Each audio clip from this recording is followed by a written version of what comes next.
não parar, não precipitar e não retroceder. Então dizer para esse cara, sabe quando nós vamos parar? Nunca. Nunca na sua porca vida. Né?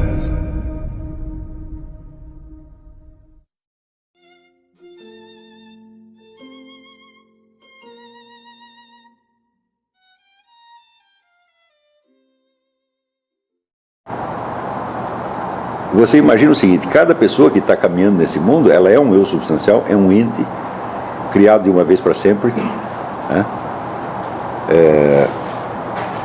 Dotado de um corpo, de uma mente, etc, todas as suas demais propriedades, dotado de uma biografia, dotado de uma vida inteira, que nem é uma vida tão cheia de acontecimentos que nem a própria pessoa lembra. Né? Imagine se você conseguisse vislumbrar isso, não digo com relação a toda a humanidade, mas a estas pessoas aqui. De repente eu enxergo a substancialidade inteira da vida dela, dele, dela. Está entendendo? São pessoas distintas ainda.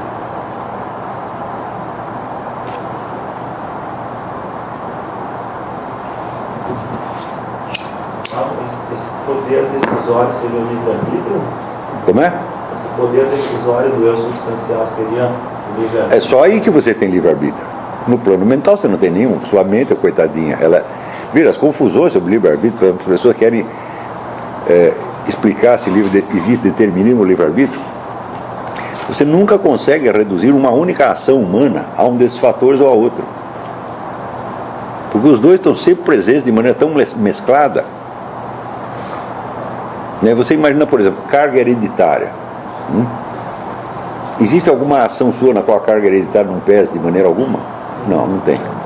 A influência do meio cultural, o senso comum apreendido desde que você nasceu, né?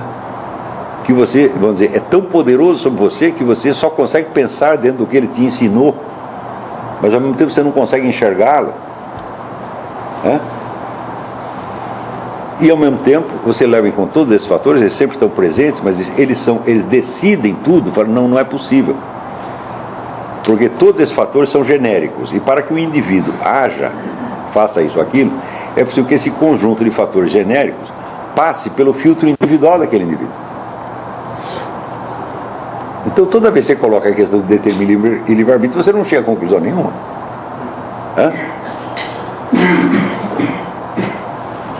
Mas no plano do eu substancial, colocado perante o amor divino, sim, aí você está livre. Aí você diz sim ou diz não. Como é que se dá a influência dos esquemas mentais aí? Não sei. Eu sei que alguns dizem sim, outros dizem não. Eu estou falando assim, aí é um ato livre? O ato livre não tem explicação. É você que faz isso. Veja, se tudo que nós fazemos tivesse explicação, nós nunca poderíamos ser sujeito de ato nenhum. Nós seríamos apenas um elo dentro de uma cadeia causal. Só que isso levaria a contradições terríveis, porque onde é que começa a cadeia causal? Teve um primeiro que fez alguma coisa por conta própria? Então nós não podemos afirmar nem a nossa liberdade e nem o nosso determinismo. Por quê? Porque nesse mundo aqui essas duas coisas estão tão mescladas de maneira inextricável que a coisa nunca tem solução. Então é preciso entender que a questão do determinismo e livre-arbítrio é colocada no plano do eu substancial e não da sua biografia terrestre.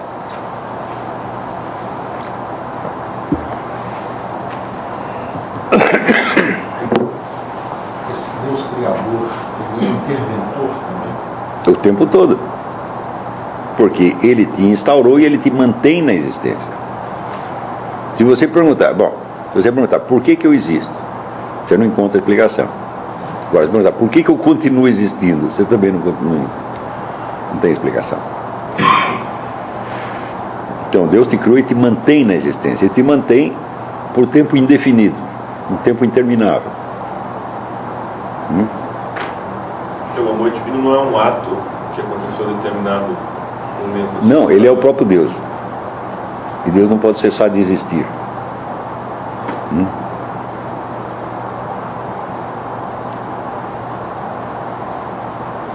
Então é claro que a consciência disso muda totalmente a sua posição na vida. De um instante para outro. É só você lembrar disso, opa, agora mudou. Ou seja, todo minuto que você não está lembrando do amor divino, você está fora da realidade. Você está entrando dentro do esquema, vamos dizer, dos produtos da sua própria mente ou dos produtos da cultura, etc, etc. Mas você está fora da realidade substancial. Quer dizer, nós somos o amor divino expresso, manifestado. Cada um de nós é.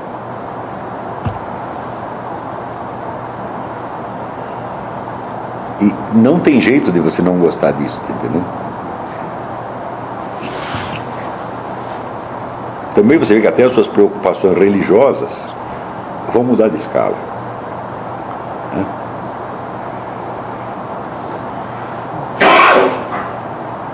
Por exemplo, o pecado e o arrependimento. Né?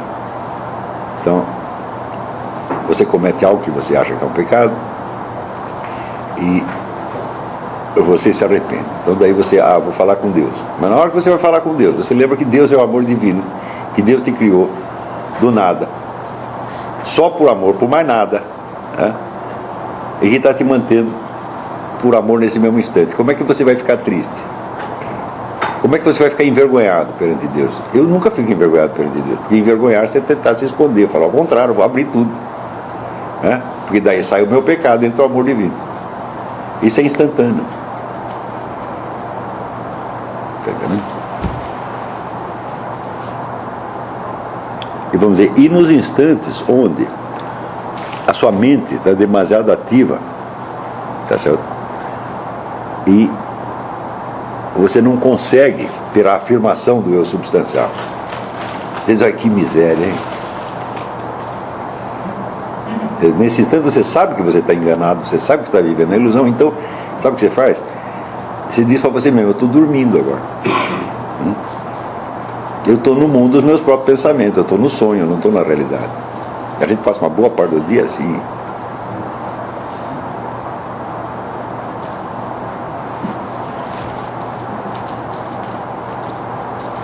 E de fato, você vê, só existe uma realidade, é o amor divino que constituiu tudo e, sobretudo, constituiu você de uma vez para sempre. E não vai revogar a sua existência.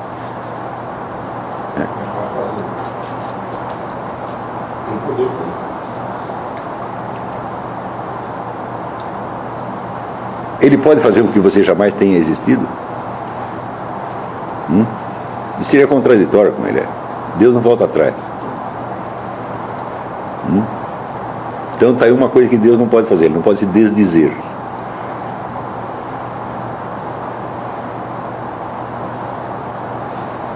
Veja que terrível compromisso que Deus firmou com cada um de nós, né?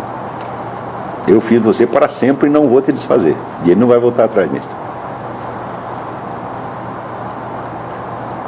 Então é impossível você não ter aí, nas horas que você lembra disso, emoção de júbilo, de gratidão, que vai expressar a sua verdadeira posição na realidade. Então aí eu digo, aí nesse momento você está, vamos dizer, embora a sua consciência continue limitada, a sua mente continue com todos os defeitos, problemas que tem, aí você está instalado na verdadeira estrutura da realidade, na verdadeira temporalidade da existência humana.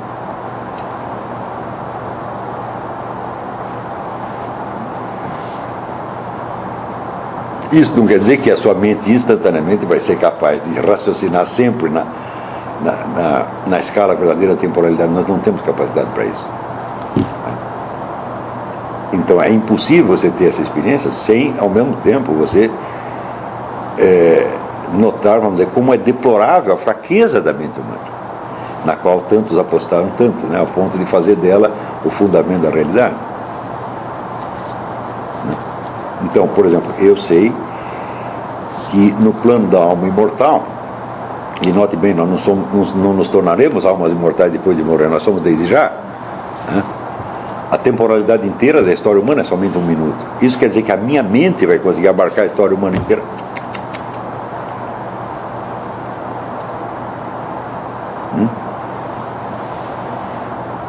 Isso quer dizer, você sabe que você está fora da realidade. E estar fora da realidade, reconhecer essa realidade somente de vez em quando, bom, esse é o nosso destino. Esse talvez seja o próprio pecado original. Veja, o número de pessoas que interpretam o pecado original às avessas é fantástico, sobretudo no Brasil. As melhores mentes brasileiras acreditam que a origem do conhecimento foi no instante em que a serpente tentou Eva. Isso foi a tentação do conhecimento. Eu li isso, no Meira Pena diz isso, agora está lendo Gerardo Melo Mourão, todos eles acreditam nisso e não sabem nem quem é gnóstico. Então, você vê, o que a serpente prometeu a Adão e Eva foi o conhecimento do bem e do mal. É isso? Não foi qualquer conhecimento. Porém, era qualquer conhecimento do bem e do mal? Não, era o conhecimento divino do bem e do mal. Né? Ora, para nós o bem e o mal são objetos, são coisas que nós podemos conhecer, representar mentalmente. Por exemplo, eu posso cometer tal ato, eu posso não cometê-lo. Eu sei disso porque eu sou capaz de representá-lo mentalmente. Né? Então isso quer dizer que o bem e o mal nos aparecem como qualidades inerentes a certos objetos e atos, que nós conhecemos, então, por assim dizer, fora de nós, e também conhecemos dentro de nós. É assim que Deus conhece o bem e o mal? Existe algum objeto que possa estar fora de Deus por um único minuto para que ele o conheça como os humanos o conhecem? Isso quer dizer que conhecer o bem e o mal é instaurar o bem e o mal. Tá entendendo? É determinar que tal coisa é boa e tal outra é má. Então é este o conhecimento que a serpente prometeu. Esse conhecimento nós não podemos ter de jeito nenhum. Está entendendo? Quer dizer, é o conhecimento divino do bem e do mal. Agora, o conhecimento humano do bem e do mal, Adão e Eva não tinham? Claro que tinham. Né? Deus diz, tudo é bom, exceto você mexer aqui. Então eles tinham o conhecimento do bem e do mal. Tinha o conhecimento humano, mas a serpente prometeu o conhecimento divino, o qual não dá para ter. Se você tem o conhecimento divino, então você determina o que é o bem ou o mal. É a liberdade absoluta? É impossível. Então o que ela prometeu não foi um conhecimento, foi um falso conhecimento impossível.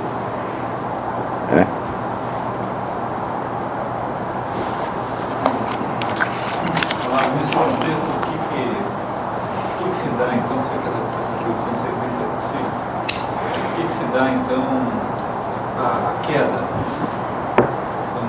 A queda é precisamente porque escolhem ter este conhecimento. Eles o querem. Eles supõem que existe, para além do conhecimento humano, um outro conhecimento divino que é acessível a eles. Mas acontece que eles não podem ter esse conhecimento divino porque Deus não tem esse conhecimento mentalmente. Isso não é um conhecimento que Deus tem, isso é a própria estrutura da realidade.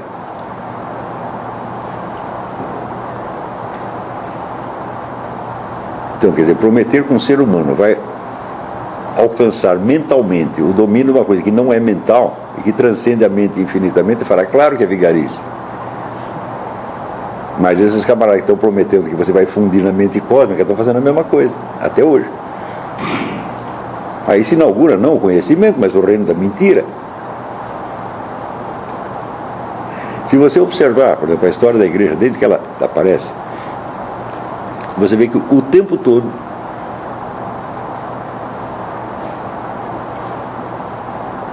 você vê surgirem novas e novas falsificações.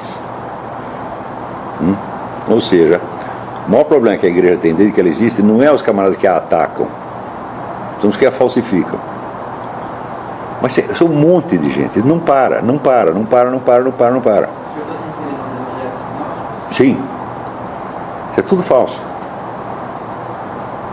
Mas produzir um evangelho atrás do outro, atribuindo a pessoas que eles nunca tinham visto. Passado 20 séculos, continuam fazendo a mesma coisa. Então quer dizer que a promessa da serpente é apenas mentira, ué. Por isso que dizem que o demônio é um mentiroso, pai da mentira. Ele promete uma coisa que ele não pode cumprir.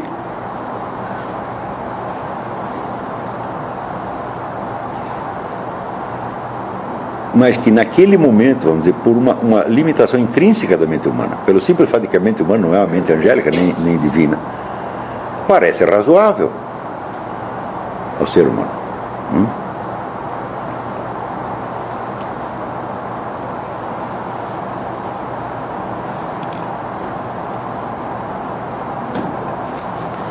Então, vamos dizer, a verdadeira condição do eu substancial é a de algo que não tem em si mesmo seu próprio fundamento e que, por assim dizer, não tem chão onde pisar, e que o recebe pronto de algo que ele não compreende, que ele não abarca, mas que ele percebe ser uma infusão de amor. Então você vê aqui, a atitude razoável perante isso não é a atitude de querer conhecer no sentido humano da coisa, para conhecer transformar numa representação mental que você domina racionalmente. Essa não é uma coisa razoável, essa é ainda a promessa da serpente. O que quer dizer que a totalidade do mundo que existe será um aspecto da sua mente. Então, isso evidentemente você se colocou no lugar de Deus, mas não vai dar para você fazer isso.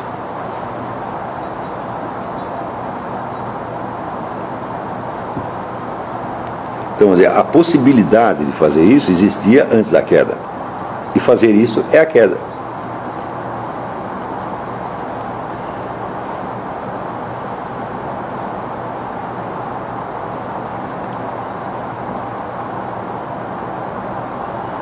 Quer dizer que, de certo modo, a consciência do eu substancial, a consciência de alma imortal, por um lado, ela é a resposta definitiva a todos os problemas. Por outro lado, você continua tendo todos os problemas e dúvidas que você tinha antes. Só que você sabe que qualquer tentativa de elaborar essas coisas apenas no plano mental, sem o reconhecimento da existência do eu substancial, e do reconhecimento da presença total, etc., etc., não vai dar nada. Quer dizer, é claro que a partir daí o seu trabalho mental ele se simplifica de algum modo, porque você leva a sua interrogação até um certo ponto,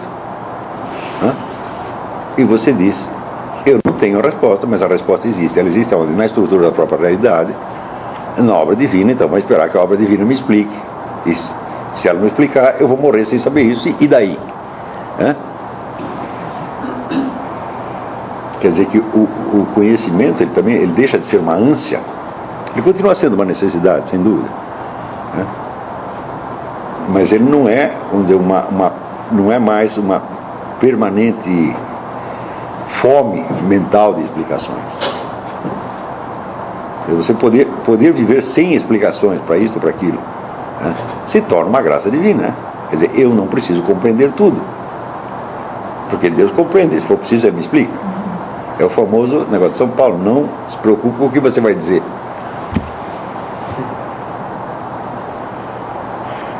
Agora, todas as vezes que você... É claro que esse negócio do eu substancial pode ser objeto de uma meditação. Essa meditação consiste apenas em lembrar a presença do seu verdadeiro ser substantivo que está ali o tempo todo.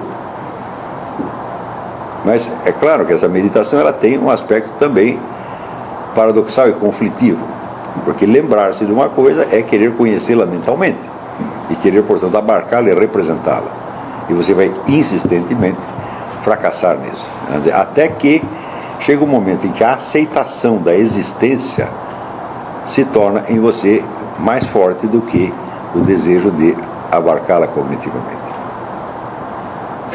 Então você acalma, Quer dizer, você deixa de achar que a sua consciência é o fator ativo na coisa. Se a consciência fosse o fator ativo, você chegaria a uma situação cartesiana, onde a consciência é centro de si mesma e ela é o fator fundante da realidade. Então, de fato, nada existiria fora dela. Não é isso? Mas, a partir do momento em que você reconhece que a consciência é apenas uma pequena reação momentânea da sua mente a uma realidade que a transcende infinitamente, você prefere se sentar nessa realidade e dizer, bom, se eu estiver inconsciente de alguma coisa, eu falo, qual é o problema? Eu não sou administrador do cosmos, eu não tenho que tomar todas as decisões. Então, se eu não souber isso hoje, eu posso saber amanhã. Se eu não ficar sabendo nunca, qual é o problema?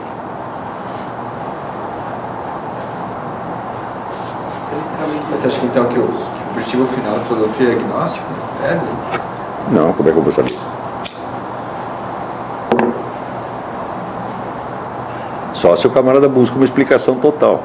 Mas você veja que os grandes da filosofia jamais procuraram uma explicação total. Nem Platão, nem Aristóteles, nem Santo Tomás de Aquino.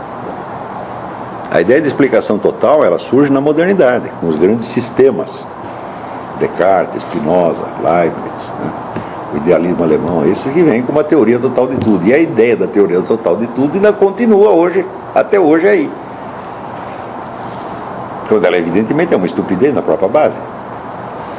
Para ter uma explicação de tudo, precisaria haver um outro tudo maior que o explicasse. E daí esse se tornaria objeto de novas perguntas e assim por diante. Veja, explicação é uma coisa que só existe na mente humana. E para a mente humana, né? Agora, quando você vê, quando você chega no plano de você perceber o amor divino agindo em você, te constituindo, porque isso não é que você está tendo uma experiência de Deus, você está tendo uma experiência de você mesmo, né? Tá certo? Você não pergunta por que existe o amor divino, porque ele é a explicação de si mesmo, ele é totalmente autojustificado. Ele não precisa de uma explicação. Agora, se você ainda continua querendo uma explicação, bom, então, meu filho, você caiu no negócio gnóstico. E esta é exatamente a diferença entre céu e inferno, né? É esta e só esta. Quer dizer, não são os pecados que você fez em vida que vão te determinar a sua danação. É o hábito mental que cristalizou a tal ponto que ele não aceita o amor divino. Agora, os seus pecados podem servir para produzir essa cristalização, ou ao contrário, podem servir para que você se abra cada vez mais ao amor divino, né? E se você fez bastante pecado, está aí uma boa chance.